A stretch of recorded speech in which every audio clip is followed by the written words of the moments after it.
You tell me, preacher, I don't know what's going on. Let me tell you something. If you talk to God enough, you'll know exactly what's going on because you go in the direction as you begin to speak to God. Because that thing that he started in you, yes, it feels like it's never going to get accomplished. That's because Satan is fighting everything he can. That's why when you get to one spot in your life and it feels like that nothing else is moving anymore, God has taken you probably through that drought place in your life that he says, I want to be the sustainer. Because when you go through that drought, guess what? It's usually just you and God. It's that time when God gets you to that place in your life, Lee, where he has to teach you.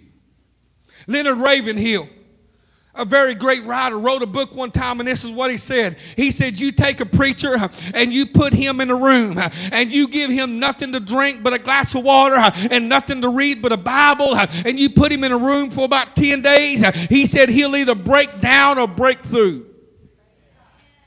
And I think it's time that sometimes we break through. Come on, somebody. And sometimes in those places of breaking through, God takes us through those places in our life where it seems like that nobody could even care less. And we're thinking, don't they see what I'm going through? Don't they know my pain? And God's saying, get over that. Come on. Get your head up. Come on. I'm building you here. And so inside of those places, what happens is we have to get way down deep because there were things inside of you that God deposited even while you was in your mother's womb. Because Jeremiah says, even in my mother's womb was I called. There were some things inside of you that even in your mother's womb, that the only way you could get down to the surface was when you started cleaning the house. Anybody ever lose something? And then, hey, guess what? In my house right now, there is a remote that's gone, and I do not know where it is. I know this. It's somewhere. My wife's going to find it one day. I know she is. She's going to get through there, and she's going to find that remote. But here's the thing. Is sometimes there's things in your life that is lost, that is there, and sometimes you have to go through this deep cleaning season. Somebody hear me in here tonight. Sometimes there comes a deep cleaning season. There were some people that's got to go. There were some things that's got to go. There were some attitudes you got to get and some attitudes you got to get away. But yes, there is sometimes a deep cleaning.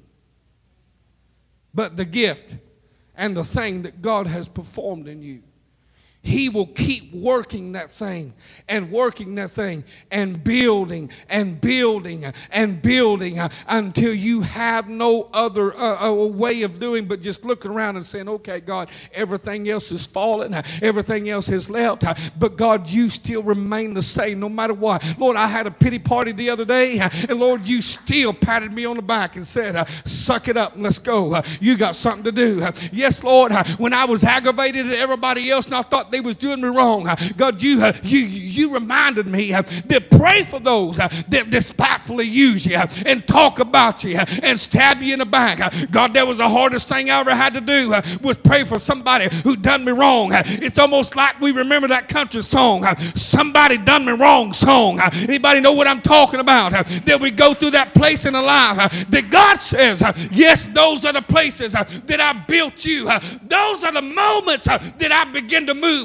When they talk about America being strong, do you know that they talk about when America went through that time when everybody lost their job, when the stock markets went down, and they talk about we built America on our backs.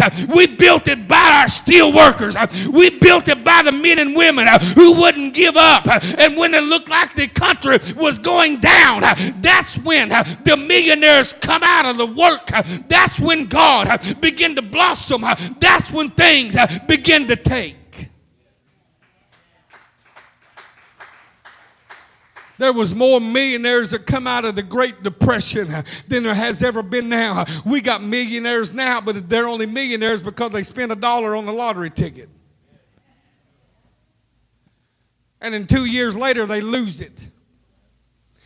But the entrepreneurs and the millionaire that came out of the Great Depression of the United States of America was men who did not give up. That right when it looked like it was going to fall apart, they pulled their family together. And can I tell you this? That's when God created a strength inside of America. America began to be built by tent revivals and preachers preaching and men going to church and serving God. America become strong, and now we rely on everything else but God.